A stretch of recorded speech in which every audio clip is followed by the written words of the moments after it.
Welcome everyone back to your Dragon Ball reviews, and we are now focusing on the fifth arc of the Dragon Ball saga. That happens to be the 22nd Tenkaichi Budokai tournament. Yeah, saga, pretty much. So in this tournament, we had a lot of things that happened in this tournament. This is where Goku's very first real rival here that y'all can see in the background right there, or next to me, I guess to say. It is TN making his debut in this arc. And not only TN, but Chaozu also debut in this arc, giving the RZ fighters something new to deal with, especially for Goku's side of things. So let's go ahead. Let's do our review. Arc 5, the 22nd Tenkaichi Budokai Saga. This covers anime episodes 84 to 101. And this covers manga chapters 113 to 134. Pretty good one. So, after defeating the Red Ribbon Army and completing his quest for the Dragon Balls, bringing back the young boy's father, Goku returns to training. 3 years pass, and the world greatest martial arts artists gather once again for the World Martial Arts Tournament. But this time the competition is dead serious. Yes, we only seen one tournament. Was it tournament? Yeah, we seen one tournament, which ended up being Goku versus Master Roshi in the finals, and Master Roshi ended up getting that W in that finals matchup. Pretty cool. Pretty cool. Pretty cool. If you haven't seen that one, go watch it. Go watch it. Go watch it. What you doing? Go watch it. Um, let's talk about everything that happened. So Goku spent 3 years traveling the world, training and growing stronger. Krillin and Yamcha would also do the exact same thing, training under different masters, learning new techniques. Master Roshi's students, Goku, Krillin, and Yamcha, reunites with Bulma, Launch, and Roshi all together before the tournament. They go back on the island, team up for the first time.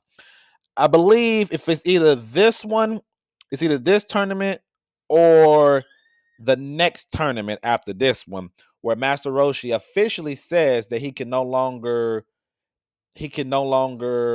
compete in these tournaments because his students have surpassed him. By the way, like I said, I don't know if it was in this one or the next one. It's one of the other. I haven't. It's been a little bit. It's been a little bit. It's one of these tournaments though. Um, we get to see a rival school, which is Master Roshi's rival school, Master Shin of the Crane Hermit Art School, right there, where TN and Chaosu are here. They're here. And they're a little bit more ruthless than anything we've seen so far compared to everybody else. Yamcha was, I would say Yamcha was decent. Yamcha was decent. He wasn't too crazy. Yamcha was decent. And then yeah, Tien, yeah, just yeah, Yamcha, he was decent. He wasn't too evil or anything like that. Once Bulma pulled around, that was pretty much it. But he was decent. Like I said, he was decent compared to Tien. Tien was like a straight menace to society when it came to Goku in this tournament. Let me just say right now. Let's talk about the some matchups up here. We have Yamcha versus Tien. Okay, and between these two fighting, actually, ironically, between these two fights, Yamcha was actually on the same level as Tien. I don't know if y'all knew that, but Yamcha and Tien was on the exact same level. It felt like Tien was probably holding back a little bit, but not too much. At the exact same time, he had Chaozu go ahead and use his telekinesis to stop Yamcha in the middle of the fight, and then Tien broke Yamcha's leg. So yeah, just in case y'all didn't know that, yeah, they were on the exact same level in Dragon Ball. Like Tien might have been holding back a little bit because he didn't want to waste all his energy on Yamcha, but Yamcha was up there fighting hardcore, like pushing Tien back a little bit. Chaozu interferes, breaks Yamcha's leg. Yamcha's done pretty much. He's done. He's over with.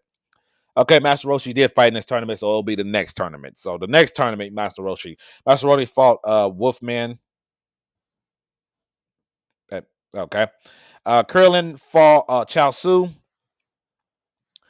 Yeah, Curlin fought Chaozu, and Curlin pretty much outshined Chaozu in this. Chaozu used his telekinesis, but some I think some comical happened. I forgot what it was. It was something comical that happened in that fight up. That was kind of crazy. And then of course Goku wins his against pretty much nobody. Tien versus Master Roshi, and before the fight actually really get deep into it, into the fight crazy like that. Roshi senses that Tien wasn't truly fully evil as we thought he was, because he kind of, he kind of played that character, but he really wasn't evil like that after, especially after the Yamcha fight, which is kind of crazy to say. So with that being said, Master Roshi ended up forfeiting the match. He ended up forfeiting the match, aka Tien pretty much surpassed Master Roshi. So this is right here. So right here tells me that Master Roshi got surpassed already. It was just a build up to it. So that's my personal opinion. And then Goku versus Krillin, they had their matchup, really, really fantastic matchup. But Goku did barely beat Krillin, once again, showcasing that Krillin was killing and Goku at this level. Probably on the exact same level. Probably exact same level. Goku might be a little bit, a tad bit stronger, just a tad bit. And then, of course, the finals, it is Goku versus Tien. Crazy, fantastic matchup. Um, we got to see the real version of Tien for the first time. I feel like this is the only time we really get to see a really good version of Tien until the next tournament arc.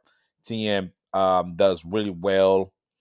And then Dragon Ball Z, he did an impressive showing against Nappa. Wasn't gonna beat Nappa, but impressive showing against Nappa. And then his one moment against second form Cell. And then kind of he got pushed to the side. I think Tien is one of those characters. In my personal opinion, Tien becomes very underrated considering how powerful he is, and he's always training and stuff.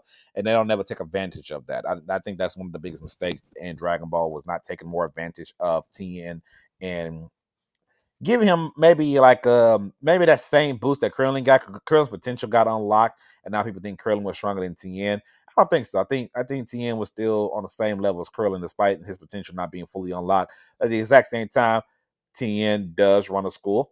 He runs his own martial arts school, so he's always training. So he's always at peak performance. Krillin has had some down moments throughout his life, so I still feel like Tien is underrated. I always say Tien was stronger. I always said Tien was the strongest non-superpower human in the whole show. Like not superpower, but among the Z fighters, I always say that Tien is one of the stronger ones because he never stopped. He kept going. He kept going, in my personal opinion. But in this matchup at the very end, um, Goku Tien ended up winning this one. They end up having a drop to the sky part, and Goku ended up hitting the ground first before Tien did. So Tien ended up getting that win over Goku. So yeah. Literally, it was literally close by. After that, Tien pretty much becomes a good guy. He becomes a good guy. He becomes a good guy finally, and yeah, we get to see the progression of Tien after the whole tournament, after everything has gone to the next to the tournament and stuff. We found out Curlin gets killed. Yep, Curlin gets killed at the very end of this. At the very end of this, and somebody took the tournament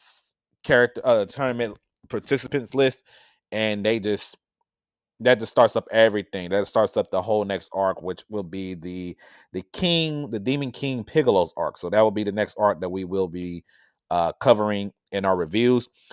Overall, fun, fantastic. I definitely enjoyed it. Of course, I'm a big time Dragon Ball fan. Dragon Ball Z was good too, but I like Dragon Ball more because of the adventure side. We got to see a lot of the adventure side as a young kid for Goku more than anything.